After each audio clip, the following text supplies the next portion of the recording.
Okay, we are back chasing bugs apparently. We are back for round 3 of working on our mat work, and we're going to start reinforcing operant skills.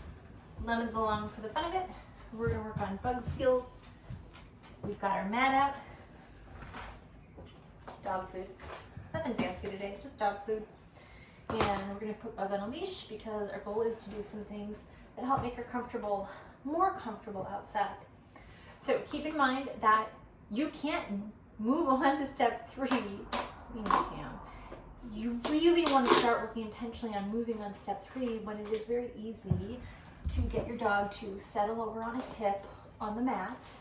I'm going to toss Lemon a couple cookies because she's being a good girl. And you have also gone through a little bit of an open bar, closed bar routine. So if you open the door and then the bar opens for your dog and good things happen, this is what we want to see. Your dog can remain relaxed, calm, chill, mellow while the door is open. Door closes, bar closes, no more cookies. I'm going to toss Lemon a couple treats just because she's such a good girl. Okay, now I want to be a little bit more intentional about my timing. This is relaxing the mat, step 3.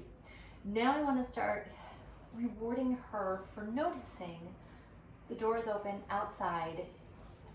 We're trying to keep it easy. Ultimately, we're going to start rewarding her for noticing sounds, people, dogs, but I like to do versions that are very easy to do in the city. Just kind of open the door, and then I'm going to watch the ears and the eyes. So the door is open. We got quite the breeze coming today. So she's totally staring at the treats. She's being calm, she's being chill. But if she does a glance outside, if her eyes flick outside, if her, that ear, this ear twisted outside, she's listening to the sounds going on outside. So I'm going a little, big ear flick, big notice what's going on outside. Tossing Lemon a couple cookies, big, little ear flick. So your dog doesn't have to look outside for the good things to happen, but we want them to notice the outside or the people or the dogs or the sounds, okay? So right now we're keeping this very easy. This is a nice one-person version. It's usually great for most dogs to learn this skill. You got an ear, and she kind of looked as the car went by, right? Good things happen. Lemon gets a couple cookies because she's being such a good dog. So what you'll start seeing more of is, I'll see a little bit more just because of my environment. I'm going to start seeing a little bit more of her noticing what's happening outside. I got a little ear flick when a person or a dog or a car goes by. She's on. Here comes a person. Oh, good look. That was very nice. That was very nice.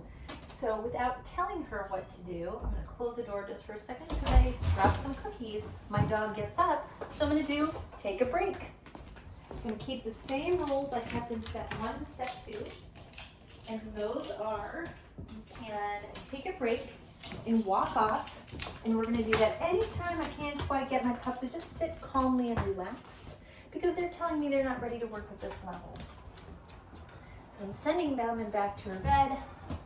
Because I can, because she's 12 and she really knows this game very well. Lemon gets a couple cookies. Bug is here. She's offering the sit. She offered the settle by herself. So you can reward that behavior, but because we're working on step 3, we're now starting to think about, I want to reward her for noticing things that happen outside.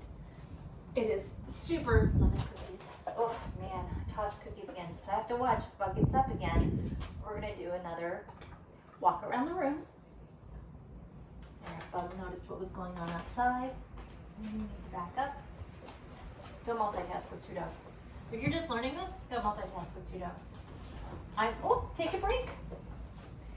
The part of why I work with both dogs here is because we're at that step. The second reason why I work with both dogs in this space, when I'm showing you what's going on, is because I tend to be able to show all the components of what to do when your dog is doing the right thing and the wrong thing, because Bug is a little bit more likely to get up if she thinks Lemon is there and stealing some cookies. So, open the door. I'm going to prop it a little bit with my foot super windy day, gorgeous outside, and we're reinforcing Bug noticing what's going on outside. So do you notice how much of our training has so far been boring, easy? It looks like waiting for your pot of water to boil, watching paint dry. There's nothing that exciting going on. This is what we want working with a reactive dog to look like. We want them to stay, oh, good job, there goes a car. We want them to stay below threshold. This is Bug at her most functional brain. She's calm, she's relaxed. Anything I teach her, she is more likely to absorb and retain and hang on to. So the goal is, when we talk about below threshold, we want this nice, relaxed puppy. You're fidgeting a little bit. She's like, what? There we go. You aren't necessarily seeing her whole head look outside, but what I'm getting was nice eye flicks. And up, there we go, because there's a car out front. And we have a neighbor about to get out of their car, so this should also cause her to be interested. So I'm going to pay attention to whether Bug is able to maintain the nice relaxed position on the hip, or whether she gets up again. If she gets up again, first thing I do is close the door. Second thing I do is I give a little walk around the room. Yeah, that's very good. This is also reinforcing her not barking at the neighbors. Not necessarily Bug's biggest problem. She is much more noise sensitive. She is occasionally a little dog reactive. And Lemon can be a little car, dog, and people reactive, just a little bit on all three fronts. She's just a herdy dog. She's got big opinions. So every time I'm feeding her, I'm not necessarily being like, yes, good dog. You could, pulling out that clicker. I'm literally just, I'm trying to associate the food with her noticing what's happening outside. I don't necessarily need that perfect bridge. I can make this a little bit more casual. That's great. Good job. And I'm going to call this a really great session. Oh, good job. Let's just see if we've got anybody else coming or moving out there. I don't see anyone. I'm going to call this the end of a great session. We're just going to be all done.